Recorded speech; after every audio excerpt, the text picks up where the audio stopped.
শহীদ শরীফ ওসমান হাদির বিচার না হওয়া একটি অমীমাংসিত বিষয়। এ বিচার কেন হচ্ছে না? প্রশাসনের মধ্যে কোনো রকম তৎপরতা, তোড়ঝোড় দেখা যাচ্ছে না হাদি হত্যার বিচারের আন্তরিকতা নিয়ে। কারণ হলো, আপনি পারেন আর না পারেন, আপনি অদক্ষ হতে পারেন, কিন্তু আপনার মধ্যে যে আন্তরিকতার অভাব নেই এটা তো মানুষ বুঝতে হবে। বিচার হলো যে কোনো দেশের, যে কোনো রাষ্ট্রের, যে কোনো সমাজের দীর্ঘমেয়াদে টিকে থাকার মানদণ্ড। যেখানে বিচার নেই সেখানে সব রকম অনাচার, অত্যাচার হানা দিবে, বাসা বাঁধবে, মানুষ অত্যাচারিত হবে, নিপীড়িত হবে। কিন্তু বিচার যখন স্ট্রং হবে তখন ধীরে ধীরে অত্যাচারীরা যত শক্তিশালী হোক তারা নুজ হয়ে যাবে।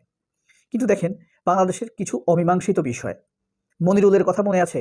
ডিবি মনির, কাউন্টার টেরোরিজম, তারপরে ডিবিতে ছিল, ওই যে হারুনের আগে যে ছিল, ডিবি হারুনের আগে, এই যে এসি বিপ্লব চরম অত্যাচারী। সে যখন কাউকে জিজ্ঞেস করলে জেলের ভিতরে কেউ যদি জিজ্ঞেস করতো কেমন আছো, যখন কেউ বলতো আলহামদুলিল্লাহ ভালো আছি, তখন সে বলতো তার মানে তোর উপরে অত্যাচারটা ঠিকমতো হয় নাই। ভালো আছি এ কথা মুখ থেকে বেরোনো যাবে না। এসি বিপ্লব এত ভয়ঙ্কর। আর ডিবি হারুনের কথা নাই বললাম, তো ডিবি হারুন, এসি বিপ্লব, তারপরে শরীফ ওসমান হাদির বিচার, ডিবি হারুনের পালিয়ে যাওয়া, মনিরুলের পালিয়ে যাওয়া, এসব নিয়ে কিন্তু মানুষের মধ্যে গুঞ্জন আছে যে এগুলো না হবার পেছনে, শরীফ ওসমান হাদির বিচারটি না হবার পেছনে ওয়াকারের কোনো রকম বাধা থাকলেও থাকতে পারে। এটা মানুষের ভাবনার স্বাধীনতা, বলার স্বাধীনতা, মানুষের হাতে এটার প্রমাণ নেই। কিন্তু মানুষের এই ভাবনা শক্তিশালী হয় কখন? যখন দেখে যে সেই অতীত ইতিহাস মানুষ কাউন্ট করে। ক্যান্টনমেন্টে 626 জন চরম ভয়ঙ্কর ক্ষমতাবান অপরাধী যখন আশ্রয় নিয়েছিল ওয়াকারের অধীনে, ওয়াকার নিজে বলেছে যে তাদেরকে আশ্রয় দিয়েছে মানবিক কারণে। দেখেন, খুনি, লুটপাটকারী, অত্যাচারী, গুম খুন করার লোকদের জন্য ওয়াকারের যে দরদ, মানবিকতা, এটা সেখানে ফুটে উঠেছে। তারপরও মানুষ মাঝে মাঝে ভুলে উঠে। কিন্তু ইউনূস সরকারকে আন্তরিকভাবে সহযোগিতা না করা, এই লোকগুলো যে পালিয়ে গিয়েছে সেই ব্যাপারে স্পষ্ট জবাব না দেয়া, বা পালিয়ে যেতে যে ওয়াকার সহযোগিতা করেছে, এরপরে একটা লিস্ট দিয়েছে, বলছে আমরা এদেরকে থানায় দিয়েছি। তাহলে মনিরুল কোথায়? এসি বিপ্লব কোথায়? হাসান মাহমুদ কোথায়? হ্যাঁ, তারপরে আপনার তথ্য প্রতিমন্ত্রী গোয়েবলস কোথায়? বঙ্গ গোয়েবলস কোথায়? সালমান এফ রহমানকে কে ধরেছে? জনতা ধরেছে নৌকা থেকে, আর আনিসুল হককে। এই যে ডিবি হারুন, এসি বিপ্লব, এরা পালিয়ে গিয়েছে, এটা তো ওয়াকারের কথা থেকে মানুষ প্রমাণ পেয়েছে। সেই তালিকার মধ্যে এরা ছিল, যে তালিকা তারা স্বরাষ্ট্র মন্ত্রণালয়কে দিয়েছে, ওয়াকারুজ্জামান স্বরাষ্ট্র মন্ত্রণালয়কে যে তালিকা দিয়েছে সেই তালিকা এদের নাম ছিল।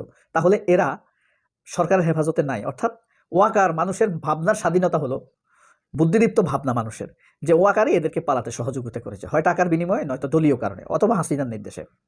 সর্বশেষ মনিরুল ওয়াকারকে ফাঁসিয়ে দিল। ওয়াকার, মনিরুল সম্প্রতি একটি ফেসবুক স্ট্যাটাসে বলেছে যে যে কয়দিন সে সেনা হেফাজতে ছিল, সেনা নিরাপত্তায় ছিল ক্যান্টনমেন্টে, তখন তাকে কেউ একজন ফোন দিত, বলতো তোমাকে বদলে ফেলো, বদলে যেতে হবে। অর্থাৎ ক্রমে এখন বিএনপি হয়ে উঠতে হবে।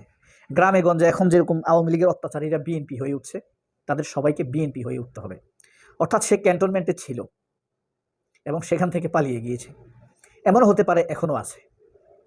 তারপর ওসমান হাদির শুটার, হত্যাকারী সে একক না, এটার পিছনে যে আরও অনেক কিছু আছে, তার বিচার না হওয়ার পিছনে ধোঁয়াশা তৈরি করার জন্য এখন নতুন নতুন চার্জশিট দিচ্ছে, নাম আনছে। ওয়ার্ড, কোন আওয়ামী লীগের কোন ওয়ার্ড সভাপতির নাম আসছে, তার নির্দেশে দাউদ তাকে, ওসমান হাদিকে গুলি করেছে, হত্যা করেছে। ওসমান হাদির হত্যা এত নিচ থেকে হবে না। ওসমান হাদির হত্যার সাথে মানুষ ইন্টেলেকচুয়ালি খুব ভাবনা চিন্তা করছে, এটার পেছনে ওসমান হাদির বক্তব্যগুলোকে তারা স্মরণ করে। ওসমান হাদি একবার বলেছে, ওয়াকার একবার পারলে একটা কু কইরা দেখান। ওয়াকারের গা তখন জ্বলেছে। ওসমান হাদি খুব ভালো করে জানতো ওয়াকার কি জানে। মানুষ হত্যা করা ছাড়া তার আর কোনো যোগ্যতা নাই, বিশ্বাস করেন, কোনো যোগ্যতা নাই। সে কি করতে পারবে? আমাকে মারতে পারবে, অমুককে মারাইতে পারবে, পরিকল্পনা করে অমুকে ভাড়াটিয়া সন্ত্রাসী দিয়ে মারাইতে পারবে, এই তার যোগ্যতা। আওয়ামী লীগের কাজই হলো সন্ত্রাস, লুটপাট, ভয় দেখানো, এই তিনটা হলো প্রধান তাদের ও সাহস। আওয়ামী লীগের লোকদের, সন্ত্রাসীদের সাহস থাকে। কিন্তু মনিরুল এবার ফাঁস করলো ব্যাপারটা। অর্থাৎ সে ক্যান্টনমেন্টে সেনা হেফাজতে ছিল এবং সেনা হেফাজতে এই দায়িত্ব কার? ওয়াকারের। এটা কি ধারণা? না, ওয়াকার নিজেই বলেছে যে মানবিক কারণে তাদেরকে আশ্রয় দিয়েছে, এবং ওয়াকার আইএসপিআর এর মাধ্যমে স্বরাষ্ট্র মন্ত্রণালয়কে লিস্ট দিয়েছে। সেই লিস্টে, এটা আমার দেশে এটা নিয়ে নিউজ হয়েছে, এখন এই মনিরুল, আরো বিষয় হলো যে গতকালকের আমার দেশ দেখেন, এই যে মনিরুল দেখেন, ইসলামিক 2 এনজিওর 1000 কোটি টাকা লুট মনিরুলের, কুয়েত ভিত্তিক এনজিও থেকে এবং সৌদি ভিত্তিক 2টি এনজিওর, সৌদি ভিত্তিক এনজিওর যে টাকা, হ্যাঁ, আপনি কি বিশ্বাস করেন এটা, এই টাকা গ্রামীণ ফোনেরও নাই এত টাকা, মানে গ্রামীণ ফোন না, গ্রামীণ ব্যাংকের এত পরিমাণ বেশি টাকা, মানে রিজার্ভ টাকা। গ্রামীণ ব্যাংকের টাকা হলো ট্রানজাকশনের মধ্যে থাকে। হ্যাঁ, তো এই যে আমি একটা এনজিওতে কাজ করতাম, ওয়ামি, মহসিন ভাই নামের এক ভাই আমাকে এখানে উদ্বুদ্ধ করেছিল জয়েন করার জন্য, তার প্রতি কৃতজ্ঞ আমি। 1600-1700 কোটি টাকার ফান্ড আসতো ওয়ামিতে, World Assembly of Muslim Youth, Saudi ভিত্তিক। তো মনিরুল এই এনজিও গুলো দেখে বেছে বেছে এগুলার ফান্ড রাইজিং এর জানছে, জেনে এই টাকাগুলো আত্মসাৎ করছে, বিদেশে পাচার করছে। এখন আবার মানুষের মনে নতুন করে প্রশ্ন জাগাটা খুব স্বাভাবিক। প্রশ্নটা কি, এই টাকার ভাগ কি ওয়াকার পেয়েছে? ওয়াকার কেন তাদেরকে পালাতে সহযোগিতা করলো? ওয়াকার কেন ইলিয়াস আলীর মামলার ডিসমিস করার জন্য তদন্ত রিপোর্ট, তদন্ত কমিটি ভেঙে দিল? এগুলো কিন্তু খুব রিমার্কেবল ম্যাটার। এই ব্যাপারগুলো মানুষের মনে ঘুরপাক কাচ্ছে, অমীমাংসিত প্রশ্ন। বিচার হবে, হ্যাঁ ভাই, হাসিনার বিচার হয়ে গেছে, হয়েছে না? মইনিউর প্রাকৃতিক বিচারের মুখোমুখি হয়েছে, প্রকৃতির প্রতিশোধের মুখোমুখি।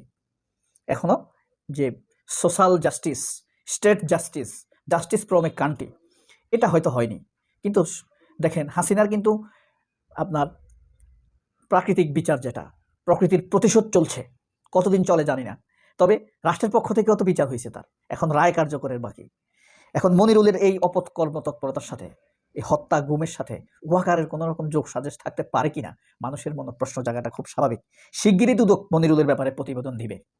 মনিরুলের স্ট্যাটাস ওয়াকারকে ফাঁসিয়ে দিল চিরকালের জন্য, ওয়াকারের পরিবারকে শেষ করে দিছে।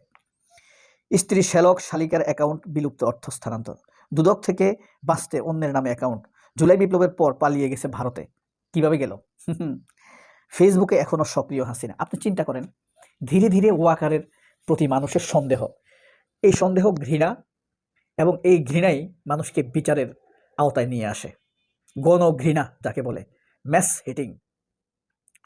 দেখেন আপনি, ওয়াকার কত ক্ষমতাবান, তাই না?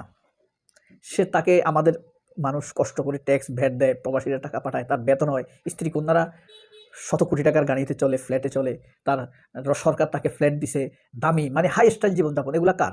সব জনগণের। সেই মানুষগুলো অবিচার পাক, এক্ষেত্রে বাধা হয়ে দাঁড়াচ্ছে ওয়াকার।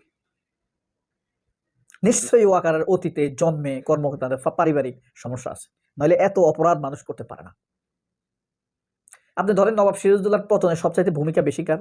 রায় দুর্লভ, উমিচাঁদ, এই দুজনের। আর সকল ষড়যন্ত্রকে চূড়ান্ত রূপ দিছে কে?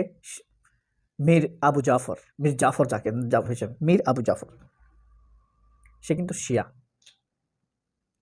দেখেন মীর জাফরের নাম পরিচয় দিয়ে তার বংশধররা আর পরিচয় দিতে পারেনি, ওয়াকারেরও তাই হবে। কত মারবে? আওয়ামী লীগও তাই ভাববে। তো আওয়ামী লীগটাকে বড় ভাববে আওয়ামী লীগের লোকেরা? না, অপকর্ম ভাই, অপকর্ম। আওয়ামী লীগ এক সময় তাকে এই বলে খোঁটা দেবে, তার পরিবারটাও ফেঁসে গেল। সবাই অনেক ভালো থাকবেন। আল্লাহ হাফেজ, সালাম আলাইকুম।